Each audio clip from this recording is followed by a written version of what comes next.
하늘로부터 오는 지혜라는 제목으로 나아갈 때 귀하신 은혜가 함께 하시기를 원합니다. 야고보서는 믿음과 행함의 일치를 강조하는 말씀입니다.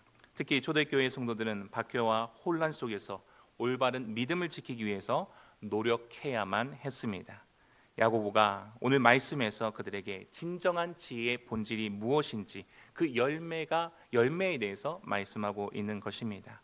오늘 우리에게도 말씀하고 계신 것입니다. 세상에서 흔히 볼 수 있는 세속적 지혜와 하나님께로부터 오는 하늘의 지혜를 오늘 본문 말씀은 대조하고 있습니다. 참된 지혜가 우리의 삶에서 어떻게 나타나야 하는지 말씀하고 계신 것입니다. 오늘날 우리가 AI가 생겼다. 수많은 각종 기술과 또는 IT를 통해서 수많은 지혜의 목소리를 우리가 듣기를 원하고 듣고 있습니다.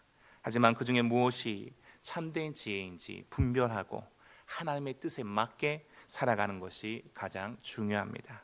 오늘 이 말씀을 통해서 하늘의 지혜를 배우고 또한 우리의 삶 속에서 그 지혜를 실현할 수 있기를 바랍니다. 첫 번째입니다. 다 함께 읽겠습니다. 시작. 참된 지혜는 삶의 온유와 선행으로 드러납니다. 13절 말씀 다 함께 읽겠습니다. 시작. 너희 중에 지혜와 청명이 있는 자가 누구냐?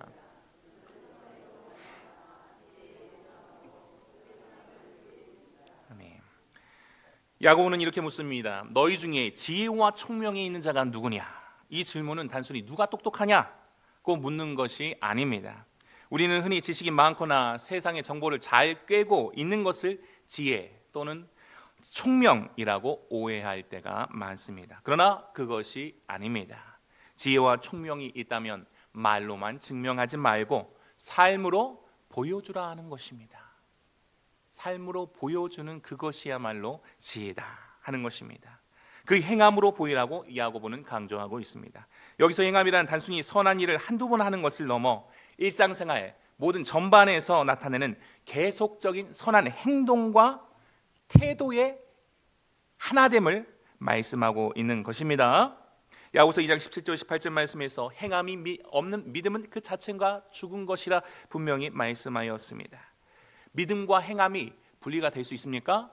분리가 될 수 없듯이 하나님의 지혜와 선행도 함께 가야만 한다 말씀하고 있는 것입니다. 따라서 나는 지혜롭다, 나에게는 총명이 있다 라고 말하는 것이 중요한 것이 아니라 그 지혜로 이웃을 섬기고 하나님의 뜻을 따라가는 결단과 의지가 나타나는지가 핵심 중에 핵심이 된다 하는 것입니다.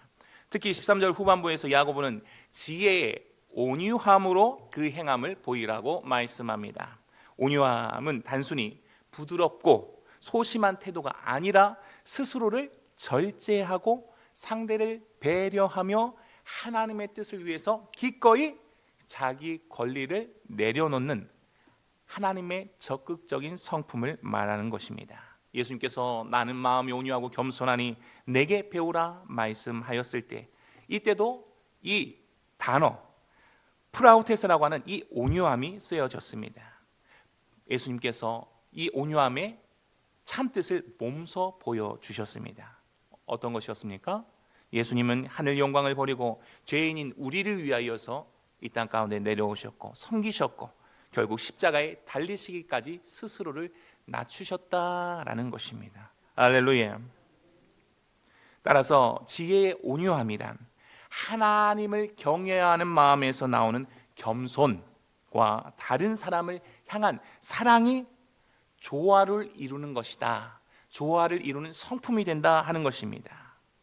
우리는 가정에서, 직장에서, 교회에서 이와 같은 온유함을 보여주고 계십니까? 나의 말과 태도가 다른 사람을 배려하고 섬기는 태도이십니까?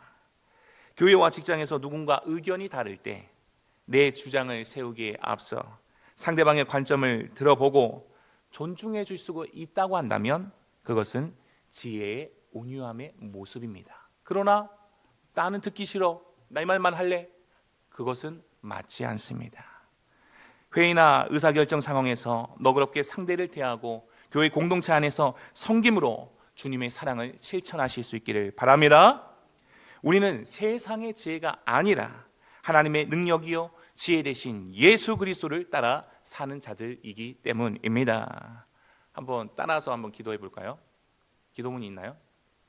시작. 주님, 제게 하늘의 지혜를 주셔서 제 마음이 교만해질 때 십자가의 온유함을 기억하게 하시고 작은 선행이라도 주의 기쁨으로 실천하게 하소서. 선한 말을 하게 하옵소서. 아멘. 날마다 기도하실 수 있길 바랍니다. 날마다 기도하실 수 있길 바랍니다. 두 번째입니다. 세속적 지혜는 혼란과 악을 낳습니다. 14절부터 16절까지 말씀 읽겠습니다. 시작. 그러나 너희 마음속에 독한 시기와 다툼이 있으면 자랑하지 말라. 진리를 거슬러 거짓말하지 말라. 이러한 지혜는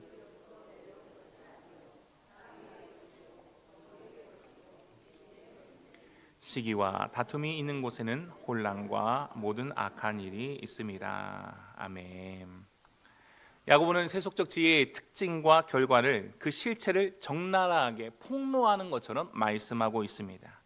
우리는 때때로 내가 가진 경험과 지식으로 결정하고 행동하는 것을 지혜라고 여기기가 쉽습니다. 그러나 만약 그 마음속의 동기가 시기와 다툼이라고 한다면 아무리 외적으로는 그럴듯해 보여도 그것은 결코 하늘로부터 온 지혜가 아니라 땅의 것이요 귀신의 것이라고 성경은 말씀하고 있는 것입니다. 시기, 젤로스라고 하는 이 시기는 원래 열정과 열심을 의미하기도 하지만 오늘 말씀에서는 부정적인 뜻으로 남을 질투하고 경쟁심을 갖는 것을 나타내고 있습니다. 또한 다툼, 에리데이아라고 하는 다툼은 자신의 이익과 명예, 자존심을 앞세워 분쟁과 갈등을 일으키는 상태를 말합니다. 야고보는 이 두 가지가 있는 곳에 반드시 혼란과 악한 일이 뒤따른다고 말합니다. 지금의 우리나라의 모습이 그런 것 같습니다. 이것은 단순히 감정의 문제가 아니라 공동체의 뿌리를 무너뜨리고 하나님의 뜻을 거스르는 심각한 결과를 낳게 됩니다. 예를 들어서 교회 안에서 누가 더 인정받느냐, 누가 더 영적인가, 누가 더 충만한가, 누가 더 중요한 봉사를 하고 있는가 가 같은 비교와 경쟁이 시작되면 곧바로 분열과 상처가 일어나고 결국 하나님의 영광이 가려지게 된다는 것입니다. 이것은 겉으로는 내가 옳고 겉으로는 나는 옳고 상대방이 틀렸다고 주장할 수도 있지만 사실은 자기중심적인 욕망과 교만으로 인해 진리를 왜곡하는 것입니다. 15절 말씀 읽겠습니다. 시작. 이러한 지혜는 위로부터 내려온 것이 아니요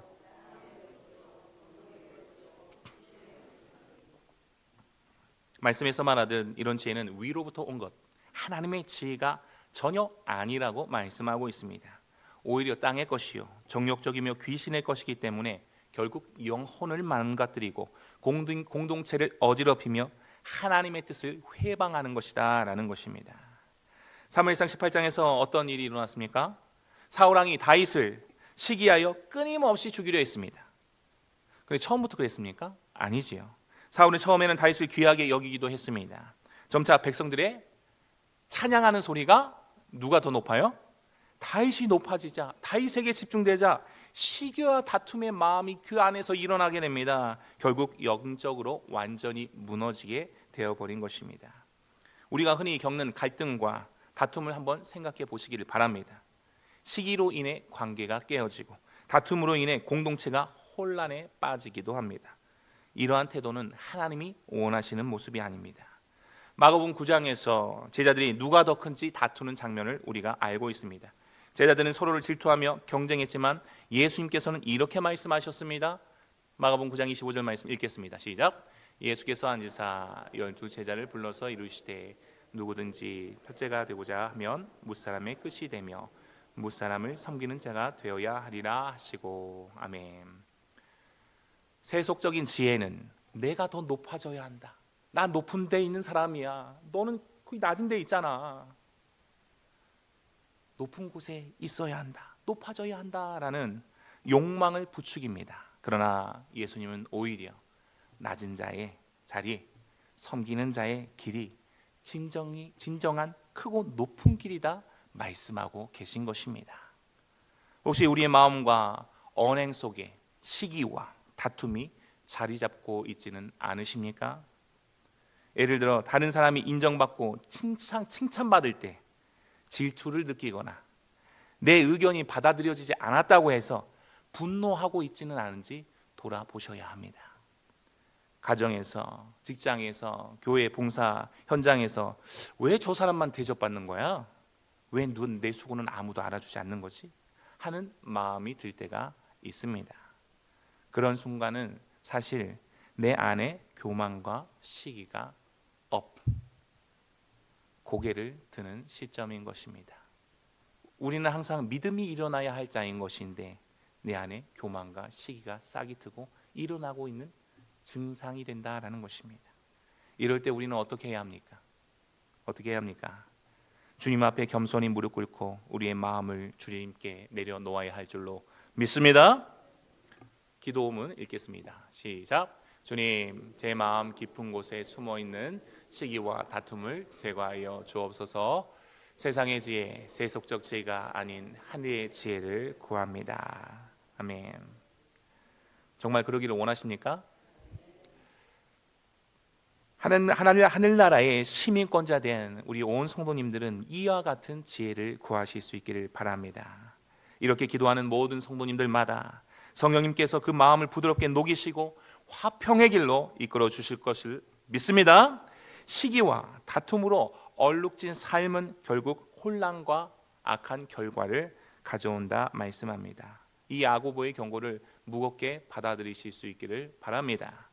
오늘 우리의 마음을 정직하게 돌아보실 수 있길 바랍니다. 진정 내 마음에는 시기와 다툼의 마음이 없는가 돌아보실 수 있길 바랍니다.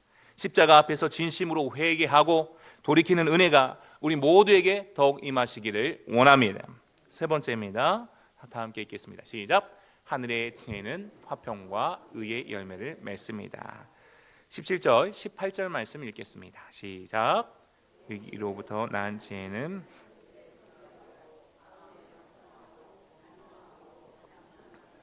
긍휼과 선한 열매가 가득하고 편견과 거짓이 없나니 화평하게 하는 자들은 화평으로 심어 의의 열매를 거두느니라. 아멘. 마지막으로 야고보는 세속적 지혜요 세상의 지혜와 대비되는 하늘의 지혜의 특징을 구체적으로 설명하고 있습니다. 야고보는 하늘의 지혜를 무엇이라고 말씀하고 있습니까? 성결, 화평, 그다음 관용과 양순, 그다음 긍휼과 선한 열매, 그다음 편견과 거짓이 없는 것으로 설명하고 있습니다. 하늘의 지혜는 하나님께로부터 오는 것이며 우리의 삶의 화평과 의의 열매로 나타나게 됩니다. 먼저는 성결입니다. 죄와 타협하지 않고 마음과 삶을 거룩하게 지키려는 태도, 이것이 성결입니다. 이것은 단순히 겉으로 경건해 보이는 것이 아니라 내면 깊숙한 곳에서부터 하나님을 경외하고 거룩함을 추구하는 것입니다. 화평과 의의 열매를 이루기 위한 첫 시작은 바로 성결이다라는 것입니다. 마음과 무엇을요? 무엇과 삶을요? 마음과 삶을 거룩하게 지키려는 태도, 이것이 성결인다라는 것입니다. 무엇이 먼저예요? 마음이 먼저는 거예요. 지금 우리 성도님들은 마음을 지키고 계십니까? 마음을 지키지 못하고 내버려 두고 있다고 한다면 나는 성결한 삶과는 관계없는 삶을 살아가고 있는 것입니다. 하늘의 지혜의 특징 첫 번째, 성결을 누리는 자가 이제 그 다음 단계 어디로 나갈까요? 화평으로 나아가게 되는 것입니다. 화평은 갈등이 없는 소극적인 평화가 아닙니다. 하나님과 화목을 누리는 가운데 공동체 안에서 진정한 평강과 아름다운 조화를 가져오는 상태를 말하는 것입니다. 성결의 단계를 넘어서 화평으로 나아온 자마다 이제는 관용과 양순의 삶을 살아갈 수가 있는 것입니다. 성결하지 않는데 화평할 수 없고 화평할 수 없는데 관용과 양순의 삶을 살 수가 없는 것입니다. 다른 사람의 연약함이나 실수를 너그럽게 받아들이고 부드럽게 대하며 불필요한 충돌을 일으키지 않는 태도가 관용과 양순이 됩니다. 양순하다는 말은 온화하고 유순하며 쉽게 분노하지 않는 상태를 의미합니다. 결코 비겁함이나 소극적인 태도가 아니라 사랑으로, 무엇으로요? 사랑으로 상대를 감싸주는 적극적인 관대함이 곧 양순이다라는 것입니다. 이러한 지혜 안에 나오는 이들마다 이제는 긍휼과 선한 열매가 가득한 삶을 살아가게 된다 말씀하고 있는 것입니다. 어렵고 힘든 이들을 불쌍히 여기고 불쌍하네 말뿐만 하는 것이 아니라 실제적인 도움을 통해서 선한 열매를 맺게 되는 것입니다. 할렐루야. 이것은 이웃의 필요를 적극적으로 채워주려는 마음이지요. 이것은 갈라디아서 5장 말씀에 성령의 열매와도 연결이 되는 부분입니다. 하늘의 지혜가 무엇이라고 했습니까? 성결, 화평, 관용과 양순, 그리고 긍휼과 선한 열매, 또 이후에 말씀드리겠지만 뭐예요? 편견과 거짓이 없는 것이다 분명하게 말씀하고 있습니다. 이러한 하늘의 지혜를 사모하는 성도님들이 되시기를 원합니다. 아멘. 이러한 하늘의 지혜를 사모하는 사람들에게 없는 것이 있습니다. 무엇입니까? 방금 전에 말했죠. 편견과 거짓이 없습니다. 편견과 거짓이 없는 거예요. 이 세상에는 편견과 거짓이 너무도 많습니다. 너무도 많습니다. 그러나 하늘의 지혜를 구하고 누리는 사람은 이와 같은 편견과 거짓이 없다 말씀하고 있습니다. 모든 사람을 공정하게, 주 안에서 공정하게 대하고 진실함으로 그의 행동이 어떻게 일관적이며 위선이나 왜곡을 철저하게 거부하며 배제하는 삶을 살아간다라는 것입니다. 공동체 내에서 서로를 대할 때 외모나 형편, 신분을 따라 직분을 따라 차별하지 않고 진리의 기초에서 한결같이 대하는 진리 안에서 진실한 태도를 말합니다. 편견과 거짓이 없는 하늘의 지혜를 누리시는 모든 성도님들이 되시기를 원합니다. 우리가 하늘 시민권자라고 말하면서도 세상 밖에 있는 자들과 똑같이 편견과 거짓이 있는 삶을 산다고 한다면 하나님의 마음이 얼마나 슬프시겠습니까? 18절 말씀 읽겠습니다. 시작. 화평하게 하는 자들은 아멘. 여기서 화평하게 하는 자들은 갈등과 다툼이 있는 자리에서 중재자여 회복의 통로의 역할을 감당하는 사람들을 말합니다. 그들은 화평이라는 씨앗을 뿌리고 가꾸어서 결국에는 하나님 보시기에 아름다운 열매인 의의 열매를 거두게 된다 말씀하고 있는 것입니다. 어떻게 이들이 화평의 씨앗을 심을 수가 있습니까? 우리가 먼저 살폈듯이 성결의 지혜를 누림으로 화평의 지혜 안에 들어왔기 때문에 가능한 것입니다. 성결 몰라요? 화평 더 모르겠는데요? 하면서 화평의 씨앗을 심을 수 있습니까? 그럴 수 없습니다. 마태복음 5장 8절로 9절까지 말씀 읽겠습니다. 시작. 마음이 정결한 자는 복이 있나니 그들이 하나님을 볼 것이며 하나님의 아들이라 일컬음을 받을 것이며 아멘. 여기에 무엇이 나타났습니까? 마음이 정결한 자요 화평하게 하는 자, 곧 성결과 화평이 나타났습니다. 성결과 화평이 하늘의 지혜를 가진 자요 하나님의 자녀들에게 나타나는 중요한 열매인 것을 보여주고 있는 것입니다. 하나님의 자녀는 이와 같이 성결과 화평의 열매가 나타나셔야 한다라는 것입니다. 이 은혜 안에 거함으로 화평하게 하는 자들은 화평으로 심어 의의 열매를 거두게 될 수밖에 없다 말씀하고 있는 것입니다. 이렇게 말씀하시는 이유가 무엇입니까? 최고의 화평과 의의 열매를 우리 주 예수 그리스도가 먼저 이루셨기 때문인 줄로 믿습니다. 십자가를 통해 무엇을 통해요? 십자가를 통해 우리의 죄를 대속하심으로 하나님과 우리의 사이에 화평을 이루셨습니다. 뿐만 아니라 하나님의 의를 온전히 만족시키셨습니다.